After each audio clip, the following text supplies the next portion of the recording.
horse drifted alarmingly in the betting was, Fensler in the morning continued to drift. It was late on the exchanges to lose. It was something you'd see in a Dick Francis novel, Charles Buttons.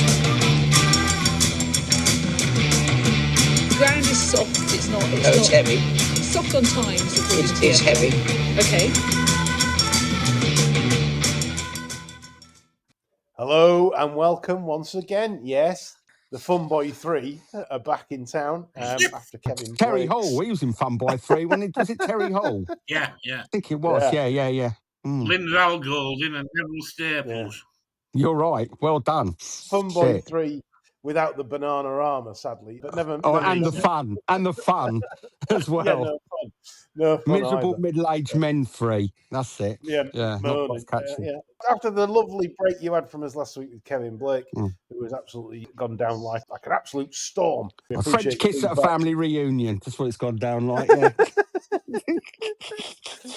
We're back this week to do normal things. Yeah. All a lot of bollocks. And it's a tremendous show because we've got a lot to go through. There's some really good actual talking points for once. For once. Yeah, including John's chocolate, but, forget that for now. He would bring bounties up, wouldn't he, and things like that. Controversial topics like bounties. I love bounties. I'm going to throw it out there straight away. I love them. Yeah. Anyone who doesn't is a child molester. That's what I say. You sound like the government now. Yeah. No, don't want to be like that. Yeah. They're listening to this. It will be. John, so a little affair took place over the last couple of days, namely the Breeders' Cup. Wasn't it lovely? I was going to ask your opinion on that. Did you feel it? Did you feel it this year? No, I didn't. That's the worst year for me that I can remember as regards not feeling much excitement about it or interest. Yeah. Why do you think that is? I think there was a lack of horses there that I could get emotionally invested in, for want of a better phrase. I felt as though we were sending a load of soulless shite, if you like. Yeah. There were some good horses sent over, but nothing that really pumps the old nads, if you know what I mean. And of course, it wasn't a meeting that this year Johnny G at Clare even supported to any great degree. In fact, did he have a runner over the 2 days? I don't believe he did, no. Supposedly our top boy, which is another damning indictment of the state of the game at the minute. Is it not? Indeed it is. Now, I got a bit of stick on Patreon and various places for banging on about Stard all year, about what a good horse he is. And then I didn't... I think you should have had more stick for the way you keep pronouncing it, to be honest. even if that's the right way. Yeah. It's Swiss, isn't it? It's a Swiss town. I think you are actually making people hate the horse. I think it's Gstaad, isn't it? You pronounce it Gstaad? No, I think Lee's right with how he's pronouncing it. Gstaad, is it? I thought it was Gstaad. Is it? No, it's Stard. Okay. Yeah. It's just the way he says it. It's the equivalent of getting hold of a Jack Russell and rubbing its fur the wrong way, dead air. Oh, you can't do that. It's awful. Oh, dear, no. God, no. Yeah. Are you sure it's not Gstaad? No, I'll challenge anyone. Well, no, I'm not going to bet you because you're confident, but I think phonetically it's Gstaad. I always thought it's Gstaad, but any of our Swiss listeners or whatever. When they interviewed Harry Potter, he said it exactly like Lee. Did he? Well, he's a fucking idiot as well, though, isn't he? So what do you know? Gstaad. Yeah. All right, okay, Gstaad, I'm wrong. You're right. No, okay, carry on, please. Yeah. How long is this going to be? Because I need a dump. How long do you reckon? The amount of time it takes me out to have a shit. Oh, anyway, I'm going to go now, so I'm going to go silent. Yeah, and come on to Saturday's fair, because Friday was sort of nothing to bounce something down about. And Saturday's fair, John, a little better, I've got to say. Obviously, with it being the main event. Yeah. To be honest, none of us really got into the dirt races because I've took my eye off the ball across the pond in regards to dirt races. So I just concentrated on the turf. So I think that's what we'll do. Yeah, I've watched about 2 all year, in all honesty. So yeah. there's a lot more qualified to talk about dirt races than me and John, I think. Turf races as well, to be honest. One of the kids off Low Peter would have more idea than me. I don't know about that. The turf sprint at a Grade 1 affair.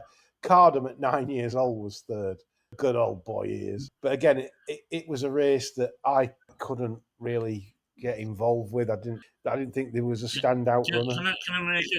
Can I make a hopeful prediction on the sprint front? Yeah. Because, as you know, I've been banging on all year about the sprinters being an absolute toilet. And if they were running a Group 1 sprint in my backyard and I'd shut the curtains. I thought I saw something on Friday night that gave the sprint division a bit of hope for next year. Oh, okay. Yeah, well, let's go back there then, yeah. And that was Brussels. Really? Who was had an awful season. He's been campaigned as though he was a lump of shit. Mm. And then they go over there, and for the first time in his career, they miss the kick, and they have to sit and suffer. And in doing that, I think he ran a career best. And if they take that on board and ride him like a hold-up sprinter, I think he could win the fucking lot next year. Really? All right. Okay. Yeah. I think if that had been run at Ascot, I think he'd have won 3 lengths pulling up. The old straight stiff 5. Mm. Lovely. There you go, listeners. The one for next year, according to John, regarding Brussels being probably a Commonwealth Cup type. He could be a lost cause because he could turn up as one of the 3 pacemakers in the Guineas and then God help him, But if they took that on board from last Friday night, might be in business there. Delmar, in particularly on the dirt track, we mentioned we weren't going to talk about dirt, but he did play to speed. A lot of bias there, wasn't there? The horses were doing lung busting fractions. And you know when there's a bias, because the distaff was won by Scylla.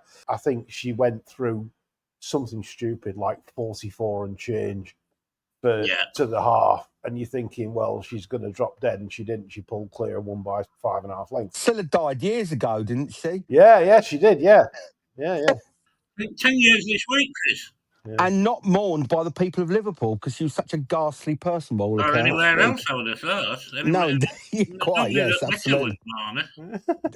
Only Alfie was the only record she ever cut that you could actually listen to. That's the definitive version. The rest of her output is just shit. What about Who You Are, a Mucky Kid?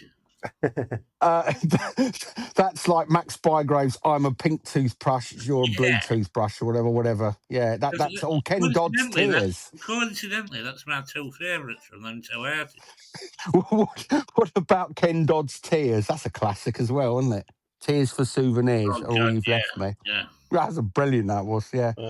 Anyway, well, yeah, carry on. Sorry, I've just finished my shit now, and I feel much more relaxed than I was earlier. Yeah, I love digression. That said no one. Breeders' Cup Turf, obviously the 12 furlong event, won by a horse that John has had close to his heart, really, for the majority of this season. If you listen to some of our... Quite a portion of this season, actually. Yeah, I know I said last season, it feels like we're coming to the... Obviously, it's the end, isn't it, next week? You know it's the end when it's the Badger Beers, John.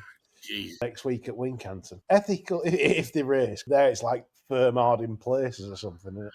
Ethical Diamond is the horse in question that John highlighted around sort of early summertime. He liked it at Ascot. He mistakenly went against it in the Ebo for the other one and paid the price. You had a little bit on it, didn't you, last night? Risk of antagonising our friend Christopher, yes. Yeah, we did previews, Patreon. John didn't do any because he said he was struggling to find a solid sort of trio to... If he'd only been 16 or 20 on the machine, I wouldn't have had a bet anyway. Yeah. It was only because he went to 45, it was too big to leave alone. Yeah, everyone knew that he'd probably got to step forward another £10. At the very least, yeah. There was possibly, a fact that he had to be ridden for luck from a wide draw, and therefore he'd need a good pace, and he managed to get all those things, and very impressive he was in the end.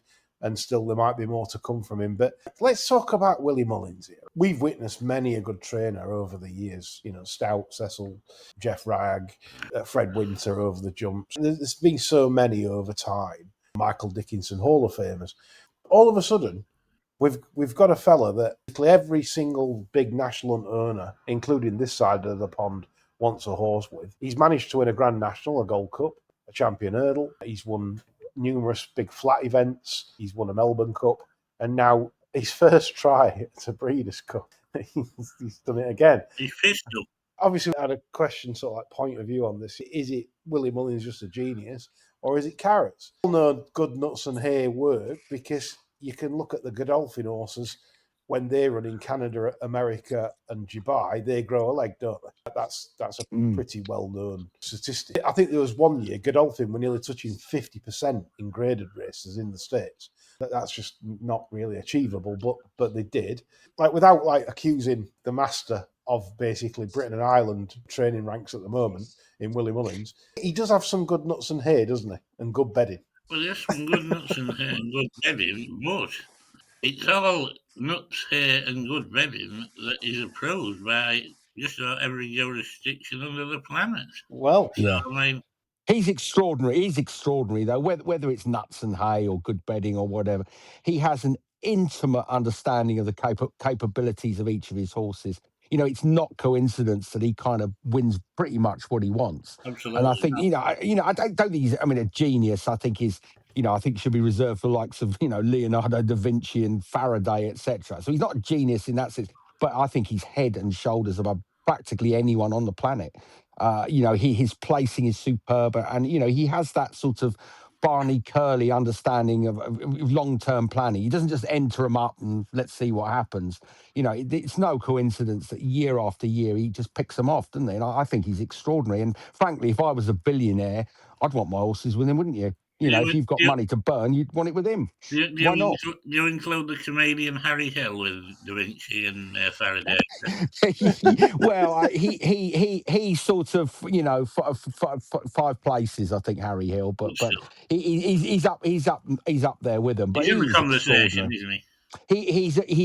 He's up for discussion, but I think Willie Mullins is extraordinary, and I think you can attribute his success to whatever you like. But the fact is, whatever the code, he finds the right horses for bright races for his horses, and I don't think it's not a coincidence. He is brilliant, isn't he? He is brilliant, and that's not us sort of kissing his ass. There's not many fellas going to train an Ava winner and say, "I know where we'll go next. We'll have a crack at the Breeders' Cup." Precisely, and that's my point. He knows, probably within 2 or 3 pounds what his horses are capable of and what conditions they're thriving. And it's very, very rarely you get his horses blow out big time. And if they do, it's because of a physical problem or a bit of bad luck. Yeah. He's dynamite. And of course you want your horses with him. The guy wins everything. Year after year, he just slaughters them, doesn't he? Yeah, just a question to you both, really. Do you think, I'll give you an example, Chris, somebody like makes you a billionaire overnight? Yeah. Yes. God forbid. But anyway.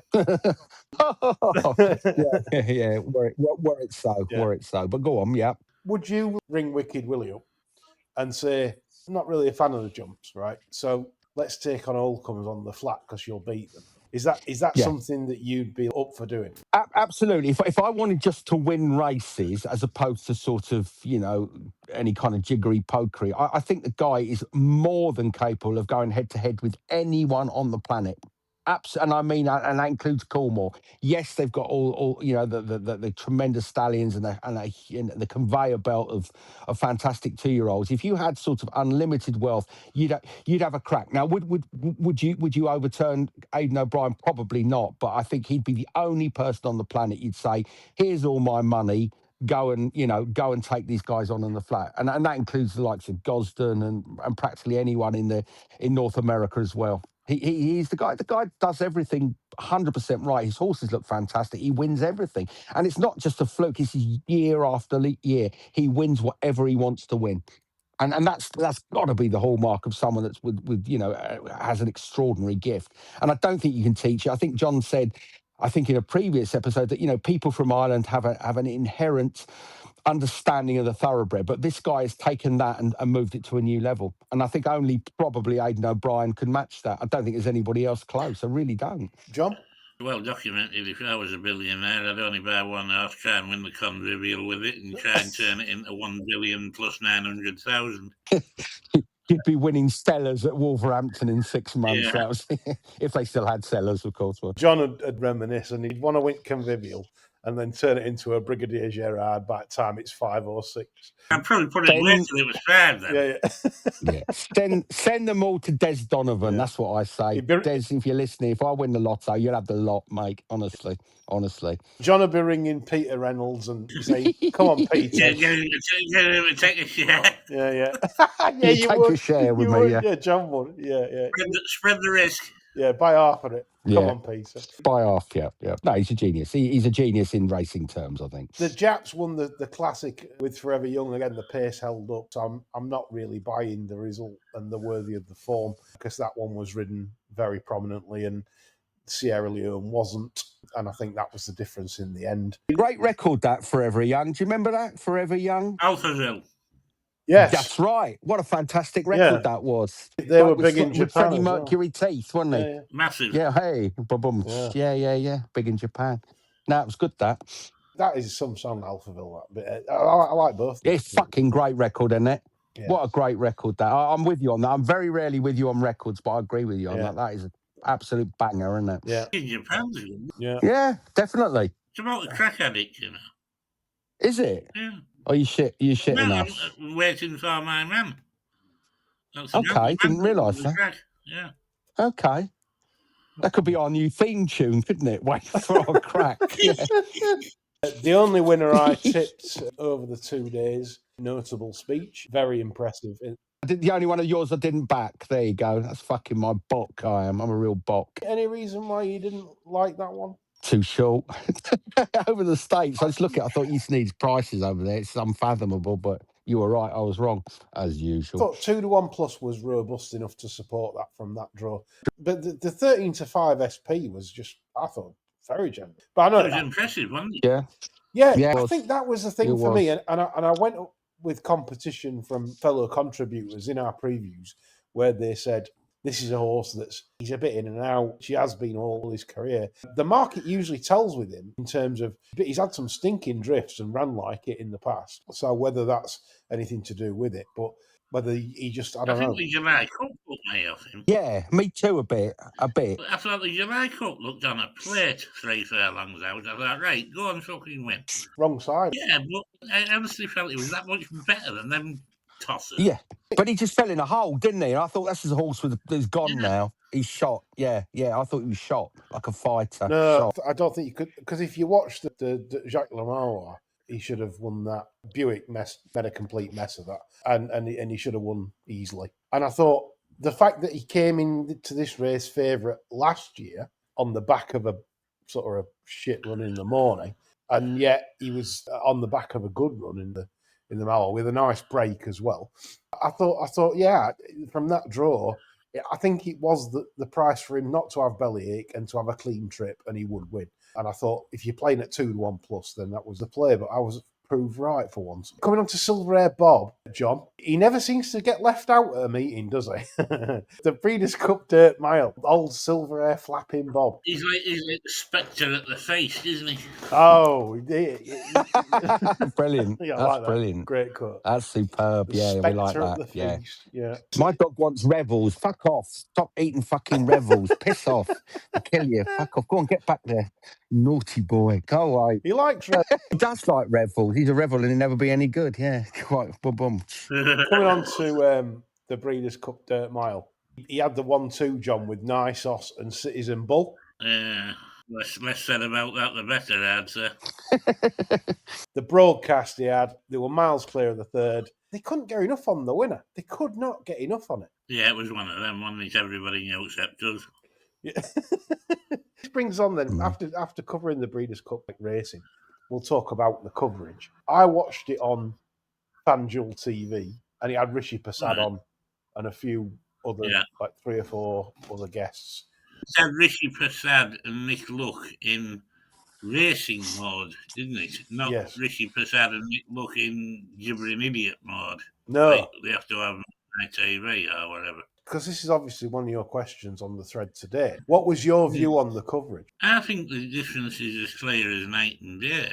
American sports coverage, such as the Breeders' Cup, caters for people who actually tune in and want to watch the Breeders' Cup, whereas ITV are trying to cater for people who skipped past the racing coverage, en route to loose women when the channel's racing. Just honestly don't know who they're trying to appeal to anymore. There's no real narrative to the coverage. I mean, we had Leona there at Wetherby on Saturday looking like the ghost of Dorothy Paget. Was she at Wetherby? Yeah, you look at the American female presenters, they're in business suits. Correct. They're there to work. Good observation, It's that. like a fucking fashion parade. Who's got the best rock? The blokes, nobody was in a fucking hot tub anywhere and making a family worry about the kids like Luke Harvey did at Ascot. It's more professional, isn't it? It's professional. It's serious business. It's coverage for people who are actually watching it and having a bet. And it's as simple as that. It's not difficult to replicate. And for me, they get a lot more viewers. I mean, I don't know where they think they're getting these viewers that don't like fucking racing. I don't think anybody's watching that racing that doesn't like racing. What are they watching it for? I mean... You're right. For God's sake, I don't like decorating, so I don't watch fucking home improvement shows. You get blocky doing yours, John. Well, exactly, yeah. And so should anyone else in the north of England. AP Block, painters and decorators. If you want something decorating, Blucky's your man. And he'll talk racing with you as well. Send him an email or Facebook, bombard him with messages. He'll like that. Yeah, spam him. Yeah, spam the shit out of him, yeah. I was very sad by the coverage. Not from a bad perspective, from the perspective that you two have just touched on. That I'm quite jealous how the sport in America, they're encouraging betting. Respect the sport, mate. Yeah. The FanDuel coverage reminded me of about 2005. For example, FanDuel took an account with FanDuel, $200 worth of free bets. Yeah. Every single Breeders' Cup race, they had a money back offer if you backed a certain horse and it finished second. Yeah. Things like that. And it just reminded me of Britain in 2005 and where our sport is now. Yeah. And I'm afraid this is why I feel really sad. You get back to our sport and it's just not going in that direction at all. There's 3/4 of the participants are already in managed decline mode. That's why. Yeah, there's various factors for why it has. You know my thoughts on it. I obviously blame the big co-op operators that have put us in this mess by rinsing folk back in the day. Then if they didn't rinse people like they did and have VIP accounts where they just take as much money off them as they could, big deposit bonuses, etc., maybe the gambling harm wouldn't have appeared to try and sort the mess out. The BHA rocking along with gross profits, that made them totally disinclined to do anything about it, because everything the bookies have done in the last 20 years has been geared towards weeding out winners. Exactly. And luring turnover. Yeah. It's an ecosystem and they've got very greedy. And I've got no sympathy for them at all. Yeah, I hope they all crash and burn, to be honest. Just like professional punters have. Most professional punters in the UK now are no longer. And that's caused by those very people that have got to have a little bubbly for the shareholders. Increased profits for the shareholders, increased margins for the shareholders. You don't run a business, a gambling business like that. You just don't. It's an ecosystem. Everyone needs to survive and prosper, from the trainer, the owner, the stable people, punters that get excited for the races, and you get a thriving sport. But the big corp have taken far, far too much out of it. And I'm sorry, but I have no sympathy whatsoever. What they get up them, I will be absolutely delighted. You've crashed and burned my life in terms of being able to bet properly. And so I hope they all get the comeuppance. Just back to the Breeders' Cup on one last point, and this comes to the amount of scratchers, John. A lot of scratchers, a bit like Australia. Are we getting a little bit overcautious now with these vets? Let me tell you a little story before you comment. And this was a big trainer, Ken McPeak. He basically was furious. Blackout time. Vets scratched blackout time from the juvenile. He said 2 days ago they flexed him up. They didn't like his left front ankle. So we x-rayed it on their request. Perfectly clean, nothing there, McPeak said. This morning at 5:30, I jogged him up and back 5 times and he was fine. The horse jogged beautifully. The state vets came back and say they don't like his left hind ankle. I said, I thought we were looking at the left front ankle. And then they just made the decision to scratch him. We x-rayed him fully and the x-rays all came back clean. That's not good, is it? Not good at all. If you own that and the expense to get that to the Breeders' Cup, the planning, that for me is quite sour. That's a sour taste. For a vet to scratch a horse like that, for me, they should have to do a full report to the racing authority with a copy of the offending X-ray, detailing exactly where the problem area is, if necessary accompanied by a video of the horse trotting up. And if need be, if the authority in question isn't satisfied, they should be quite entitled to strike the vet off from doing any further work for them. Yeah, but it's such a litigious culture, though, guys, isn't it? Everybody's terrified of making a mistake because of the consequences of making a mistake. Either you lose your license or you get sued. And you know, whilst I don't defend those vets as they're clearly wrong, they're probably thinking, well, fuck it. The path of least resistance is to scratch it, because nobody ever gets penalised for saying no. It's far easier to say no. There's no comeback on it. But if something goes wrong, they think, oh, my God, I could lose my job. And this is the kind of the culture around the world that's been allowed to develop, where people are just terrified of rolling the dice. That's the problem. I mean, I blame them, but I can understand why they're super frightened. Only because it's a change in societal, like, morality. Correct. Totally. Yeah, absolutely. And it's, you know, they are pandering to this sort of audience, in quotes, who are, you know, super sensitive, you know, don't want to see this, don't want to see that. But the reality is those people don't watch horse racing, and the core support will say, oh dear, that horse lost its life. But that's a kind of, you know, that's almost collateral damage, and that's not being hard-hearted. You know, animals lose their lives in all endeavours. Pets die. Animals who are working die. Racehorses die. And as long as you've got a framework to ensure that you mitigate that risk, you can't eliminate that risk. And people don't get that. You can reduce it, but you can never eliminate it. And I think we're moving towards trying to eliminate all risk. Well, you can do that by banning it, can't you? And I think that's the way it's kind of going. Not good, I'm afraid. It's my personal assessment. Just before we come on to the next topic, it's a promotion for Go Racing in Yorkshire, who, lovely Charlotte, has been on to me and said, sign up and she'll show you her Cosmos. First 50 members get a picture of her Cosmos. Yeah, and they're magnificent. Yeah, that's chucked in as well. I can guarantee this on this podcast. Yeah. She will send you email Charlotte at Go Racing in Yorkshire. She will send send her millions of emails asking for pictures of her Cosmos. She'll love that. Anyway, the Triple Jumps package is, I think it's a tremendous value, guys. 21st of January, Catterick. 22nd of January, Wetherby. 23rd of January, Doncaster. £36. And the grandstand paddock access race card and an access to an exclusive punters panel each day. 36 notes, 12 quid a meeting. I'm sorry, that is very, very good. And another good initiative from the chaps at Go Racing in Yorkshire, who, of course, do the season ticket, which will, of course, push towards Christmas. An ideal Christmas gift for anyone that wants to go racing very, very cheaply throughout next spring and summer throughout the Yorkshire tracks. Right, next topic. Mr. Basher Watts. This is interesting. So he's been at the sales, yeah? The tat sales, buying yearlings, etc., etc. Done his YouTube videos. He's very good at promotional work. I do like Basher Watts in terms of how he promotes himself, how he comes across. You can see why he does very well in selling horses to syndicate. So I haven't got a problem with any of that. The only thing I've got a problem with here is that two of his purchases were from his girlfriend. A 60,000 two-darn hot filly and a 39,000 cracksman filly, both out of Brook Stud, which is obviously his girlfriend's stud.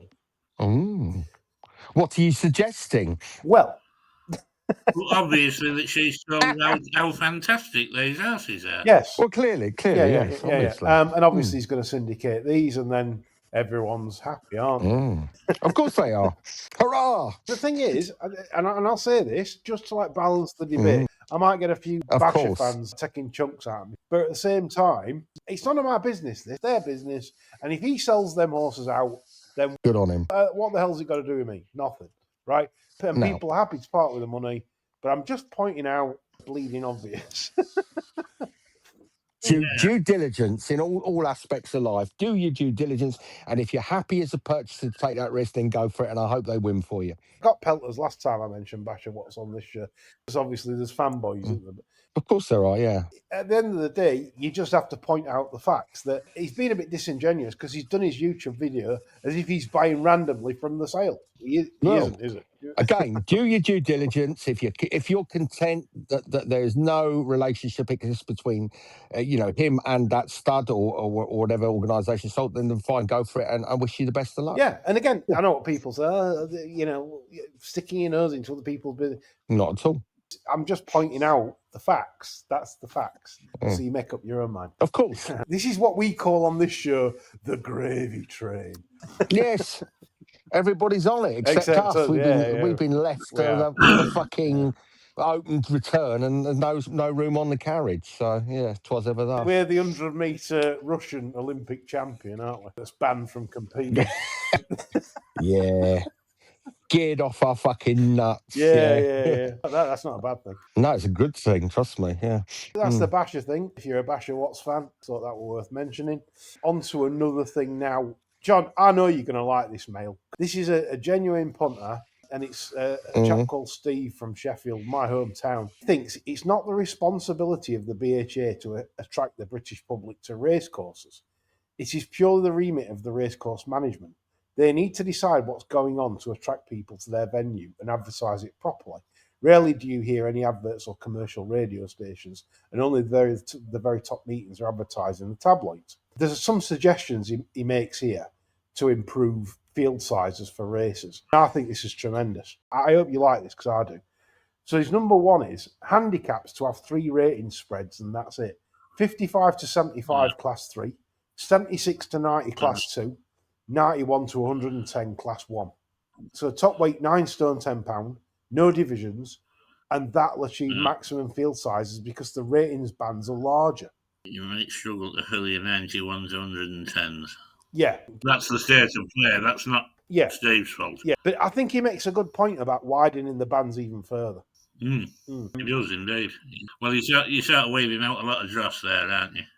Yeah, if you were 55 horse, why do we need these 0 to 55s? Just race against 75 horses. I think if you add that to a major colour of the fixture list, I think that would be automatically result in a game in better shape overnight. You could probably do 3 8 or 9 race cards midweek every day, right? Which is what bookies want, the 8-9 races. And you're going to fill them, probably, or at least get double figure field sizes, which is what they want.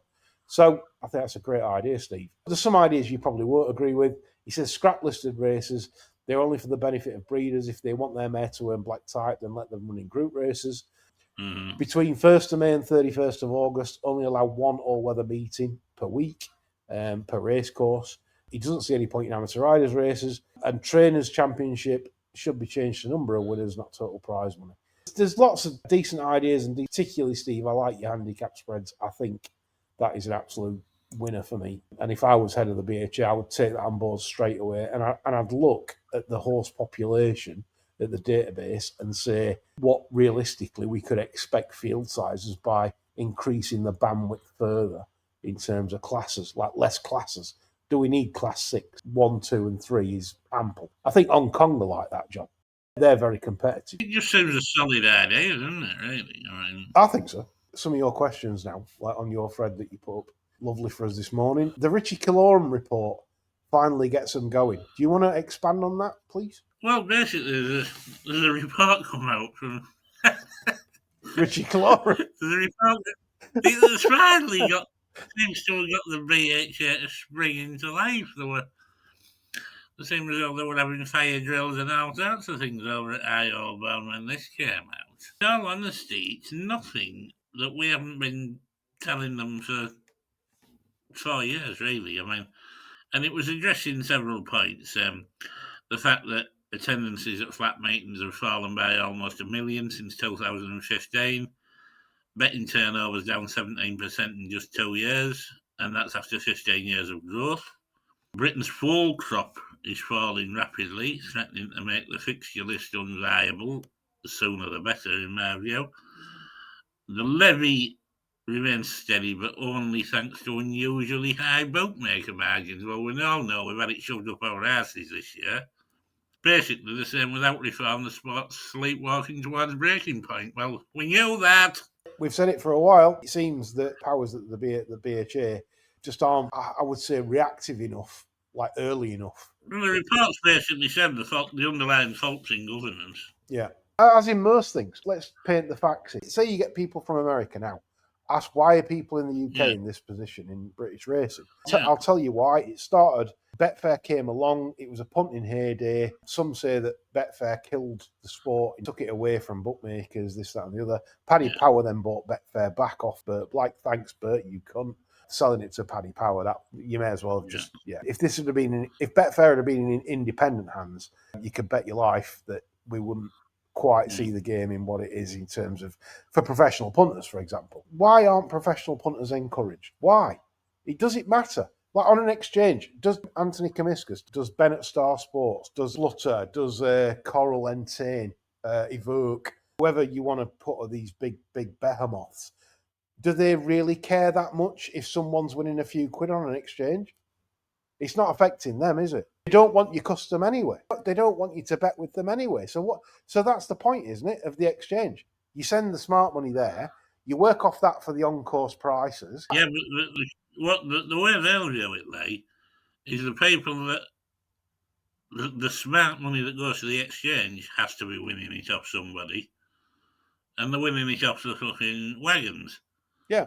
And the wagons need moving from Betfair over to their firm because they want the lot.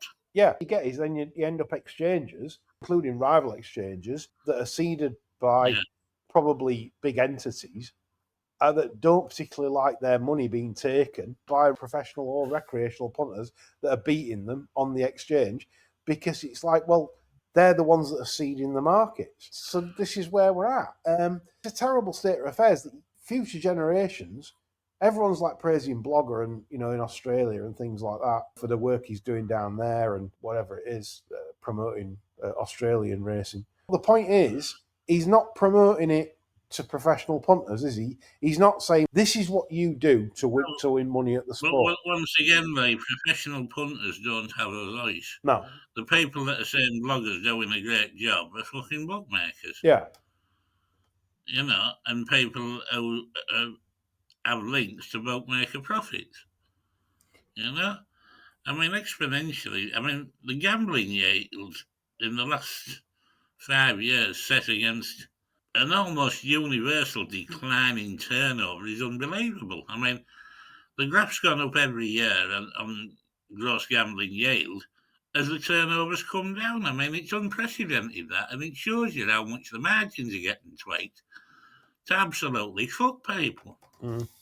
Next thing on your thing, Stuart Kenny tells it like it is. Obviously, Stuart Kenny is former sort of head honcho, Paddy Power. He basically said bookmakers are full of shit and they should just rock along and help out now because they've made plenty. Yeah. He's certainly made plenty. Yeah, he's broke ranks a bit. Well, this is it, isn't it? The amount of bookie defenders we get on our Twitter platform, Vaughan Lewis, Steve Hawkes, all of Big Corp. Vaughan Lewis will claim he doesn't work now for Evoke, but he did. I don't know where he is right now, to be honest. He doesn't say it. But Steve Hawkes is at Flutter.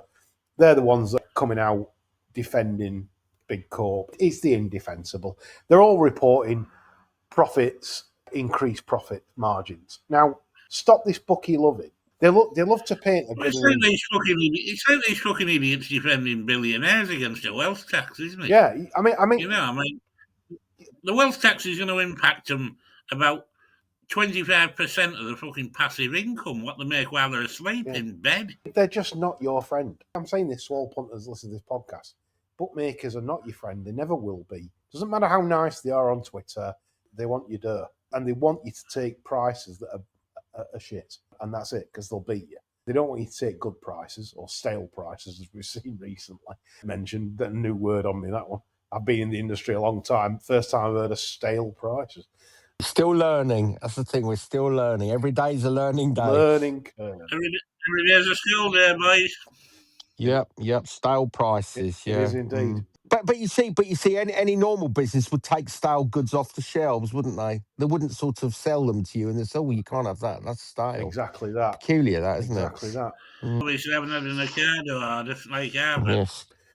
Yeah, before we come on to John's chocolate bar debate, and there's plenty here that sort of like mention this.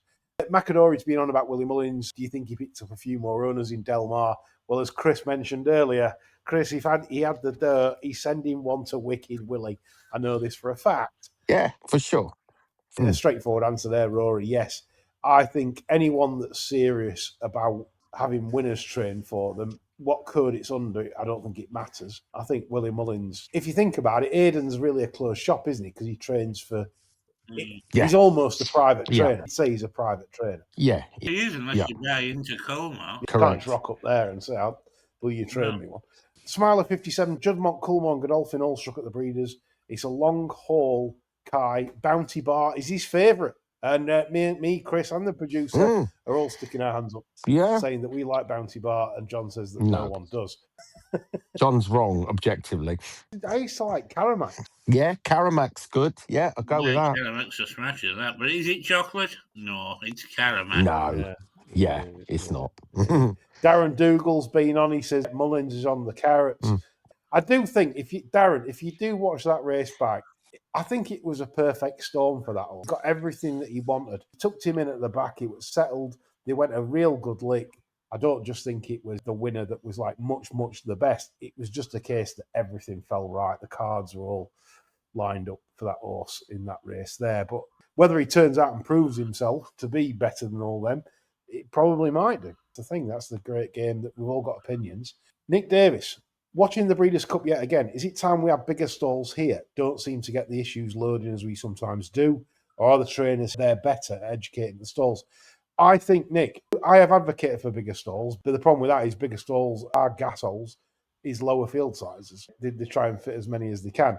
But what I would say is in America that people forget is that a lot of the horses that are trained in America, particularly at regular meetings, they're trained at the track. So they're used to it. They're used to doing gate work. They gate work them. It's a bit like French with the hurdlers. They jump hurdles at 2 to the French with the hurdlers. And it's the same with the stalls. That training them at the gate is a big part of the game, isn't it, over there? Yeah. It's all gate work. That's why they just seem to walk in, most of them. They're just so used to it. It's part. They're brought up with it. And whereas our lot, I think you break a 2-year-old in, and then they haven't even seen a stall. So it could be April as a 2-year-old. They haven't even seen a starting stall. They get broke in.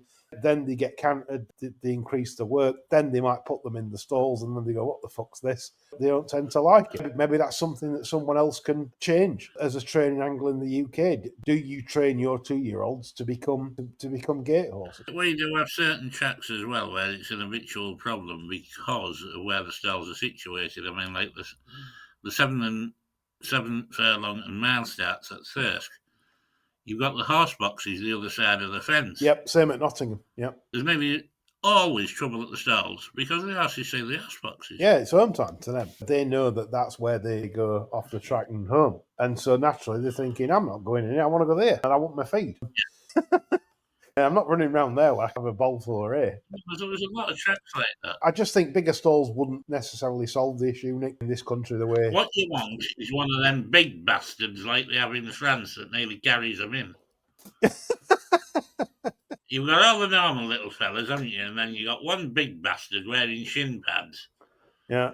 And when he gets hold of them, they're going in, aren't they? Yeah. Well, the one who wants. Bill Carson's been on back in the real world after the hullabaloo of Del Monte, the Ascot shit show. Connections of General Medrano preferred a Jolly Japs to actually trying to win. 5 non-runners in the last. 9 if you include the 4 that couldn't be asked to race. Another nail in the National Hunt coffin. Didn't you say one broke down, John, on Saturday? I think there was one in one of the earlier races killed. ITV weren't very far into the coverage, and we had the usual. They all put the black caps on, and sadly to report, Yeah. Another win for racing, all these casuals, that's channel hopping on the way to low swimming, and they just switched over in time where one's been killed. Lovely stuff. We all know that the National Hunt racing scene is probably the most at risk in terms of going forwards. Macadory says significant drifts in the market followed by dubious rides. Do you think this is a problem at all? Is the regulator failing the punter? Also, in relation to the Kevin Blake article, do you think the regulator is doing enough to stamp out dangerous riding? The regulator is probably at its weakest since I've been in racing right now.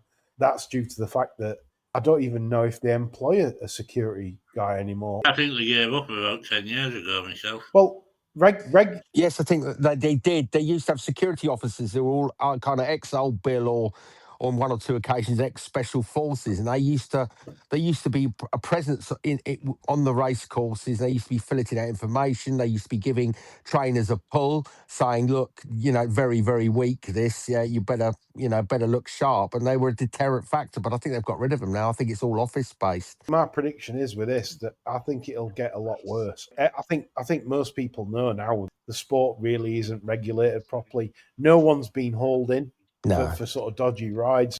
And when I say dodgy rides, it doesn't mean to say everything's just not off. But I'm saying if a horse has gone from, say, 5s to 28s on the machine and it gets a dodgy ride, yes, that they're not getting investigated anymore. They're not even being looked at. They're not inquiring into the running and riding of it. There's nothing there. It just seems like now it's a bit. We've gone back to the old Wild West, free for all, do what you want kind of thing. That's how I see it. Sad state of affairs. Rubbish, isn't it? Weak regulators, weak governments, weak regulators. This is what you get. Roscoe, which courses are fav to be first to go after the budget next year? When media money dries up, will ARC sell Lingfield for building? Well, ARC have been shrewd enough to sign contracts till 2029. The Reuben brothers are shrewder than shrewd. That's not going anytime soon. Who are favs to go next year? Because it does run out next year for some. I'm saying Leicester's one of my favs. I think they're busting to sell for housing. That's a prime real estate right there because it's got connections to the M1 and A1 from where the location is. I think my local's got a good price tag hanging over it. Yeah. Kempton, I was told privately by someone that will remain nameless. Kempton, I was told that was in the offing at some point. Dave's been on. He says charlatans praise themselves. Isn't it high time that the trade paper publishes a transparent tips to results table online or on socials? It's irresponsible. They post sensational, unverified content regularly highlighting winners and could surely lead to irresponsible gambling. Aren't the trade paper owned by the books, John? I'm just fed up to the back teeth of the trade paper, full stop. I mean, it's charging God knows what for a very, very mediocre product, just packed with wannabe tipsters and bullshit articles in the main.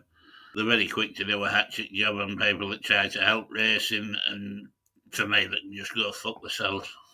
Yeah, I think you summed that up perfectly. Chris, any view on the trade paper? Yeah, I'll just echo John's comments. They're supremely irrelevant. Anthony Ryan's been on. This confuses me because I've not been totally on social media this week. I don't know what's gone off. Chris Poole, do we forgive him or is he a wrong un? Has anyone seen anything to do with Poole? No, he's good as gold. Yeah. Forgive him for what? Don't know. But I mean, as far as I'm concerned, he's good as gold. Yeah, nice guy. John, have you seen anything? No, not wrong with Chris Poole. Yeah, totally. I've never had an issue with Chris Poole at all. Anthony, you may have seen something that we haven't. That's the thing. I don't know. I feel like Arsene Wenger here. I did not see it. No. I don't know. I mean, if it's about murdering those women, I suppose you could argue, yeah, I mean, he made a mistake there. But if it's not about those murders he carried out, I think he's fine. Okay. That was a joke. I mean, there was a delay there of about 30 seconds. Yeah. Are you drunk today? No, not at all. You were last week, weren't you? You were drunk before. No, not for Blakey. Blakey, I mean, the other one. Yeah, the other one. Yeah, I think people... yeah, we had some terrible feedback the week we saw that. Yeah. People said he was plastered, and then there was another cunt came on. He said, 3 fucking morning bastards. It's true, though. Yeah, I know. Yeah, but bloody hell, I've been here 4 years. He never listened before. Not wrong with Chris Poole, as far as I'm concerned. He's a good guy. Right, 3 questions to go before we finish. You're right. Doncaster, and this is going to be a bad one. The bar stewards have been invited to a fancy dress party. What you all going as? Next best. Chris cannot reply. Jimmy Savile. No, I wouldn't go as Jimmy Savile. I've got a better one than that. Go on. Well, like you see, I hate fancy dress parties. I think they're infantile, and anyone who goes to them or create or sets them up are stupid. I thought you would love them, Chris. No, but you see, so if I was forced to go, right, I want to ensure that my costume involved minimal effort. Yeah. And then when I got there, I wouldn't want to talk to anyone, so I would just put on a really nice suit. right, and put on a pair of black Wayfarer sunglasses and go as Ian Brady, the Moors murderer. Yeah. There you go. So you got us gone as Ian Brady, and no one would ever talk to you. So that would fulfil both my objectives of putting no effort in and not talking to anybody. Bit of a mood. That's my as I'm getting more of as I grow older, like my beard gets greater, so I'd grow my beard out a bit, right? And good. I'd go as Harold Shipman. No, brilliant. Yeah, Put some glasses on. That's a very. Yeah. That's very strong. That's very strong aesthetic. Yeah, the little glasses. Yeah. Fucking great. Yeah, perfect. Yeah. Harold Shipman. Yeah. John. Yeah, like that. This may seem a little bit bland after those two. I'd actually be going as a character from The Sound of Music, and that would be the Julie Andrews, the young lad. What the fuck? The young lad from the Youth that sang "Tomorrow Belongs to Me." Oh, I love that. Oh, that's good. Yeah, that's a good one. Yeah, that's peculiar as well. I like that. Yeah. There you go. There you go. There's our answers. Ice Cold Cube's been on. He says, that bloke plate with Jack last week was a treat, wasn't it? Of course it was. You've mentioned two people there it was good. that we hold in high esteem. Kevin Blake is a really good fella, and so is our Jack, who has displayed really good hosting talents this year. And it's a pleasure to know Jack as well over time. So, treat, because I like to let Jack do a bit of hosting now and again, because I think he's good at it. It sounds very professional and slick, and that's what we want. We don't want a drunk hosting this every week. So, no, heaven forfend. He said, but now Chris is back. We can all get back to being cynical and nasty again. He thinks you're nasty. Yes. Yeah. He does, and he's right. He's a very good judge. I'm fundamentally quite unpleasant, but as you've worked that out already. But this is a good question that'll get you in trouble, right? Yes. Right, and you've got to play this to your missus as well. Who would you leave your wife partner for in a heartbeat? Well, you see, here's the thing. You see, now the kind of the facile answer is, a kind of a mute nymphomaniac cheerleader whose dad owns a brewery. But I think, but I mean that's the kind of the glib answer. But the reality, the serious answer is no punchline is I wouldn't, because I've been with that woman for 2 decades. We've been through some stuff that make your teeth itch, the most sort of things that are corrosive to your soul.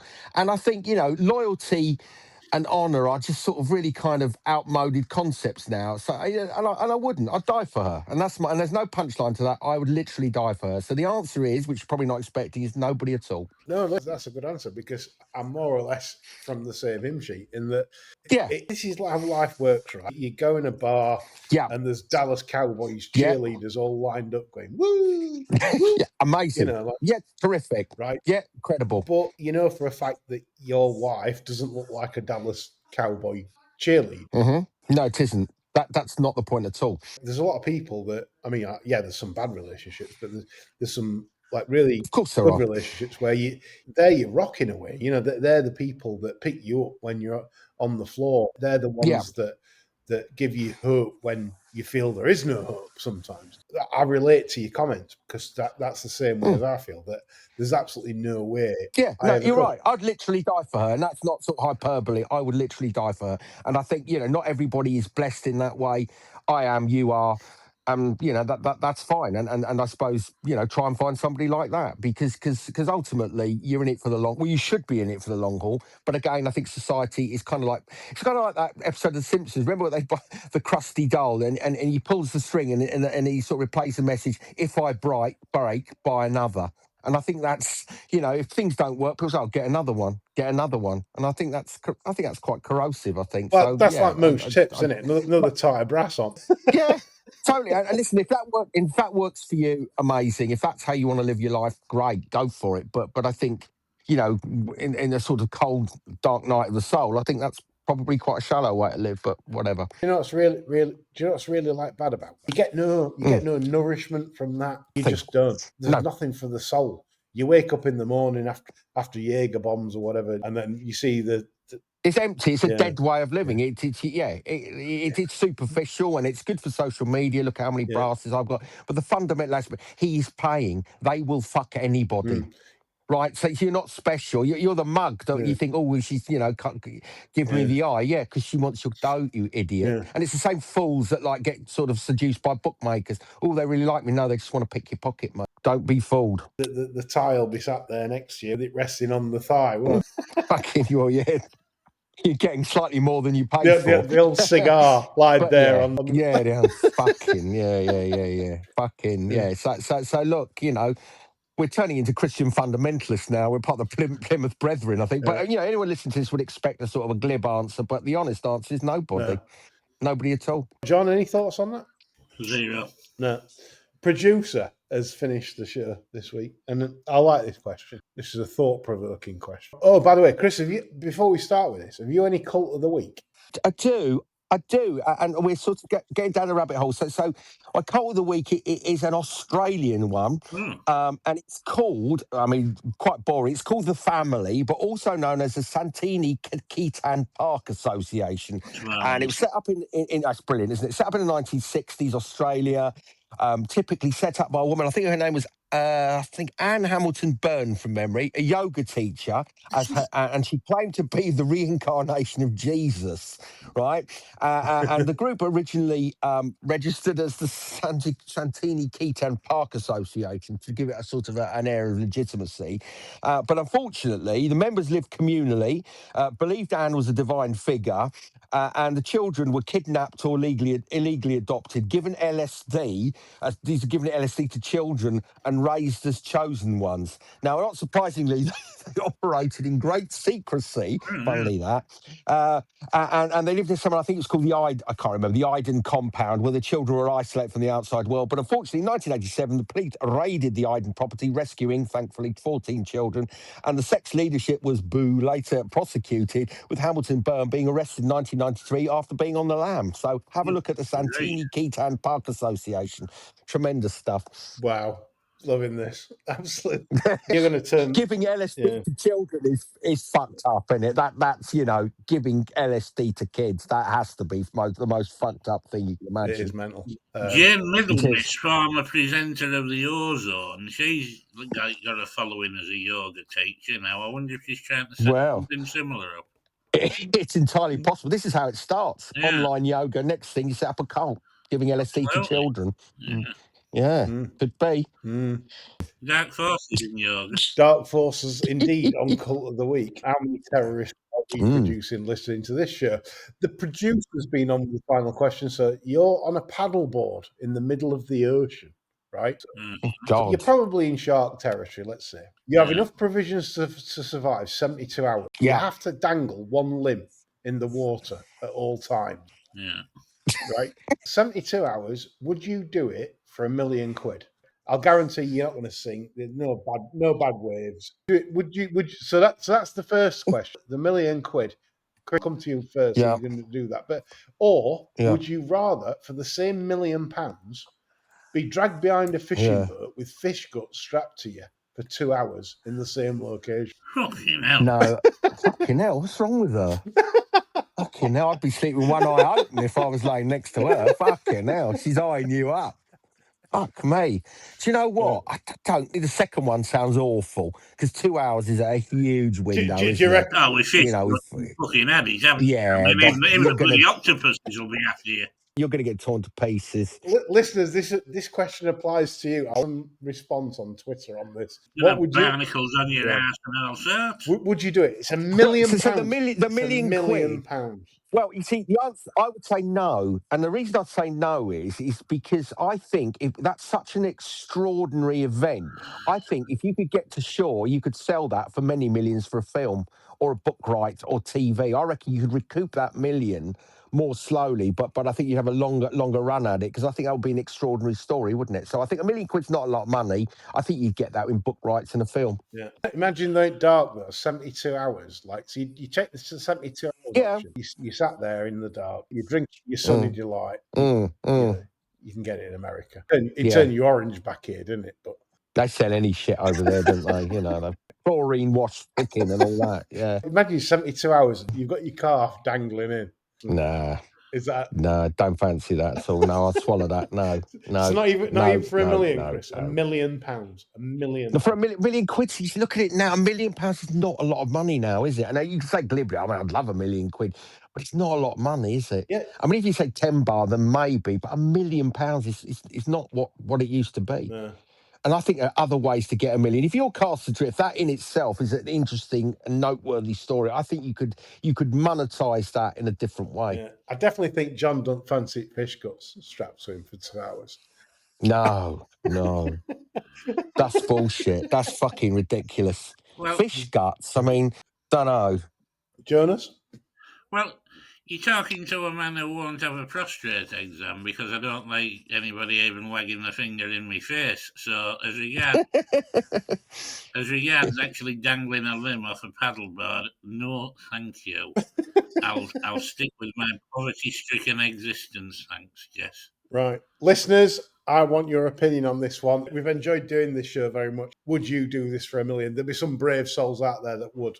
And by the way, we're not talking about the English Channel here. We're talking about like Shark Alley, maybe towards the American coastline, something like that, where you've got to think about things, for 3 days while you're doing it. But anyway, I'd be interested to hear your opinions. As always, a random show. But me, John, and Chris have very much enjoyed doing it. Join us next week because we've got Johnny Deneen back in the house, where John is even quieter than he was on Blakey's show. That's all from us. Bye for now.